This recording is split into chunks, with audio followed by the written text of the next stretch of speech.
Récemment, on m'a demandé est-ce que le nombre n facteur de n plus 1 facteur de n plus 2 facteur de n plus 3 peut être écrit sous un carré parfait. Donc pour répondre à cette question, je me suis d'abord concentré sur cette première partie. Imaginons si j'ai le nombre n facteur de n plus 1, est-ce que ça peut être un carré parfait? Pour répondre à cette question, qu'est-ce que je vais faire? Je vais essayer de voir est-ce que c'est possible au moins de pouvoir encadrer ce nombre par deux carrés parfaits consécutifs. Comme vous le savez, ceci, son développement, c'est n au carré plus n.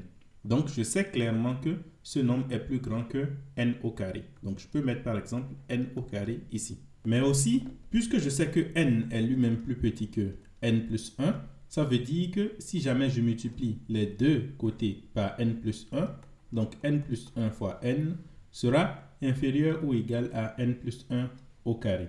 Donc, au final, je peux dire que n au carré est plus petit ou égal à n facteur de n plus 1, qui est lui-même plus petit ou égal à n plus 1 au carré. Et qu'est-ce qu'on vient de remarquer? On vient juste de tomber sur le fait que un nombre se trouve entre deux carrés consécutifs, donc ce n'est pas possible que ce nombre soit un carré parfait. Est-ce que je peux utiliser le même raisonnement afin de pouvoir répondre à la question lorsque je prends tout ce nombre ici? Donc pour le faire, je vais essayer de développer ce nombre. Donc, si je développe n facteur de n plus 1 facteur de n plus 2 facteur de n plus 3, cela va me donner simplement n à la puissance 4 plus 6n à la puissance 3 plus 11n au carré plus 6n. Maintenant, qu'est-ce que je vais faire? C'est d'essayer de voir est-ce que je peux trouver un nombre qui est plus petit que lui et un autre qui est plus grand que lui, de telle sorte que ces deux nombres soient carrés et consécutifs. D'abord, commençons avec n au carré. Je sais que n au carré, le tout au carré, est égal à n à la puissance 4. Donc, je sais que c'est plus petit que mon nombre ici. On va le nommer an pour ne pas l'écrire à chaque fois. Donc, est plus petit ou égal à an. Mais je pense que ça ne doit pas être le plus petit qui vient juste avant. Donc, je vais peut-être augmenter n. Prenons par exemple n au carré plus n le tout au carré. Cela me donne quoi? Ça me donne n à la puissance 4 plus 2n à la puissance 3 plus n au carré. Comme vous pouvez le voir, ici j'ai 2n à la puissance 3 alors que je veux 6n à la puissance 3 ici. Qu'est-ce que je peux faire pour obtenir 6n à la puissance 3? Par exemple, en mettant un 3 ici. Donc, j'aurai par exemple n à la puissance 2 plus 3n le tout au carré qui est égal à quoi? N à la puissance 4 plus 6n à la puissance 3 plus 9n au carré. Mais je n'ai pas encore ce que je veux, puisque ici j'ai 11n au carré, alors que j'en ai 9 ici. Pourquoi ne pas augmenter en fait 1 plus 1? Mais ce qui est sûr, je sais par exemple que ce nombre-là est plus petit que an. Donc lui, il est plus petit ou égal à an.